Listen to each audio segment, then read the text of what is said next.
All right, Genichiro Ashina.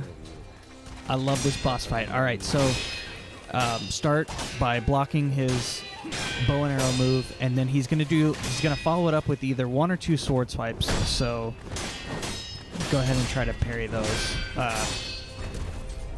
If you're on New Game Plus 2 like I am, if you parry them, it's not as good as if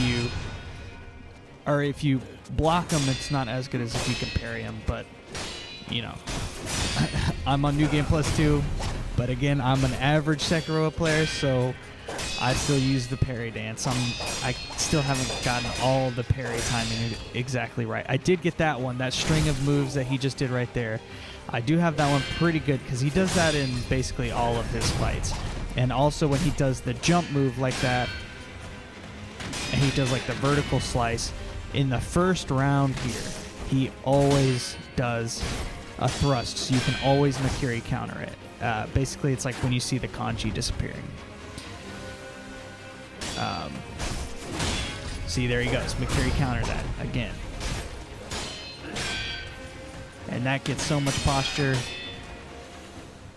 But you got to stay on him because his posture does refill pretty quickly in this one. Yeah, there we go. Makiri counter for the death blow. First round done. But yeah, so funny story about Genichiro. So the first time I played this game, I got it on Xbox One. And it was before I went super into gaming, because now I have a PS4 Pro, and that's the main thing that I play on. But at the time I had an Xbox One, and I bought this game because I was a fan of the Dark Souls that I had played. I had never beaten one or anything, but when I picked up this game, I was like, you know, whatever. It'll be like one of those where I have some fun kind of grinding and playing it, but maybe I won't beat it or whatever. And sure enough, when I got to this guy, that first time I tried to play it, I rage quit.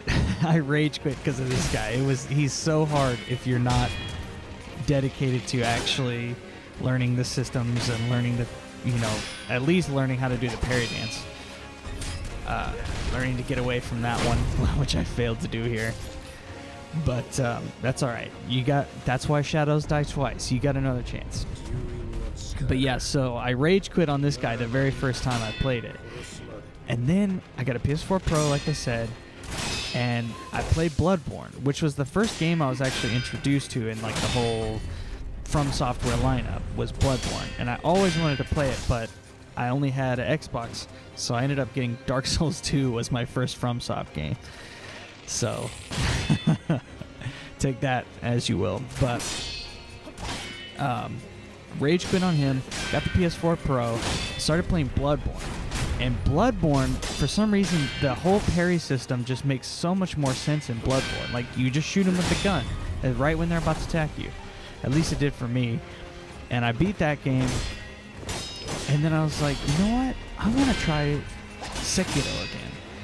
And it happened to be on sale on the PlayStation Store. And my buddy was talking about it. And I was like, all right, yeah, I have to try this again. And sure enough, when I got to this boss, this time, now that I was more well-equipped with the systems, I was able to actually beat him. It still took me like 20 tries, but I could beat him. I got him through to the third phase on like my first try on that run. So it was kind of an emotional moment for me to be like, man, this is what defeated me the first time I tried playing this game. And I didn't know if I was going to get further than him on this playthrough either, but I really wanted to beat him. But yeah, okay, so on to the actual fight. So he does that vertical slice move in this phase. Sometimes he does the thrust, and sometimes he does a spin attack. So if he does the thrust, Makiri counter. If he does the spin, right there, spin attack, Goomba stomping. He also starts doing that bow move where he jumps up and shoots a bunch of times.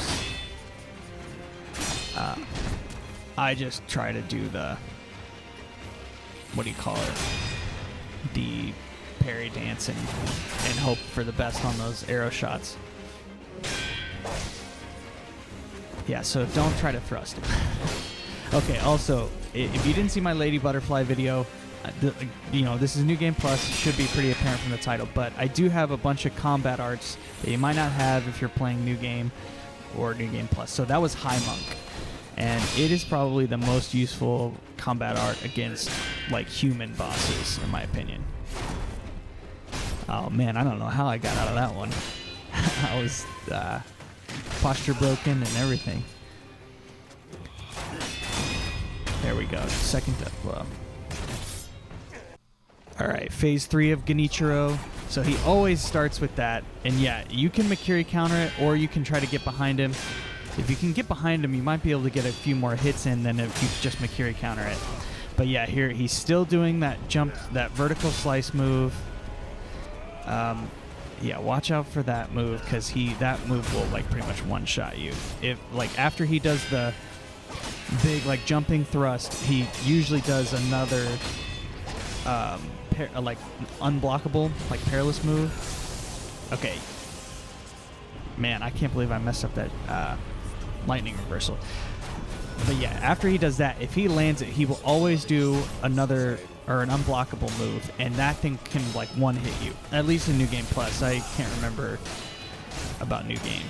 But also, you can get pretty aggressive with him and lock him in. Ooh, I got so close to dying there. Ooh. There we go, I got him. But yeah, basically try to lightning reversal whenever he does the lightning attack. Try to Makiri counter when he does the jumping thrust. If he lands the jumping thrust on you, get out of there. Otherwise, he'll get you at that second unblockable. But other than that, if you stay like really aggressive on him, you might be able to lock him in kind of like I did for a while and just get a string of attacks off on him. Next boss, Guardian Ape.